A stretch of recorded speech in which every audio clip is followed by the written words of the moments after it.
Ħadd ma jaf għalfejn il-pulizija għadhom ma arrestawx lil Ali Sadr. Inkjesta maġisterjali dwar l-allegati attivitajiet ta' ħasil ta' flus fil-Bank Pilatus waslet biex saret rakkomandazzjoni li l-ex chairman tal-bank Ali Sadr jaffaċċja akkużi quddiem il-qorti ta' pajjiżna. Skont dak li ħareġ mill-inkjesta, Sadr huwa suspettat li faċilita jew għen lil xi klijenti tal-bank biex jitrasferixxu, jikkonvertu u jaħbu fondi li setgħu kienu ġejjin minn attivitajiet kriminali.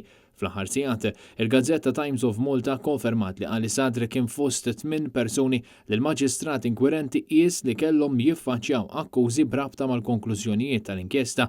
Sorsi viċin l-investigazzjoni konfermaw mat-Times li l-maġistrati Farrugia f'Marzu li għadda saħansitra firma mandat ta' arrest internazzjonali fil-konfront ta' chairman tal-Bank Pilatus. Ir-rakkomandazzjoni li Sadr jista' jkun li kiser il-liġi saret minn ditta ta' awdituri forensiċi fir-Renju Unit li sabet transazzjonijiet suspettużi li saru mill-bank.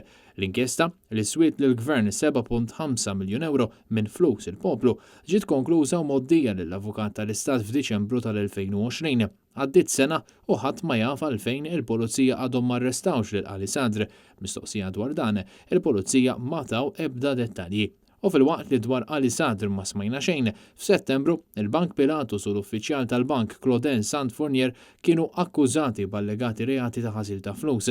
Apparti Santfournier, is-sorsi ta' Times semmew ukoll il-Antoniella Gauci, ex impjegata tal-bank li flimkien ma' Sadr deret filmati esklusivi ta' Net News ħirġa mill-Bank Pilatus f'taxbiex fil-lejl li fih il-ġurnalista Daphne Caruana Galizia kienet kitbet dwar rabtiet li setgħu eżistew bejn membri għolja fil-Gvern Laburista u l-Pilatus. Jidher li Gauci kienet interrogata mill-pulizija iżda nħelset mingħajr akkużi.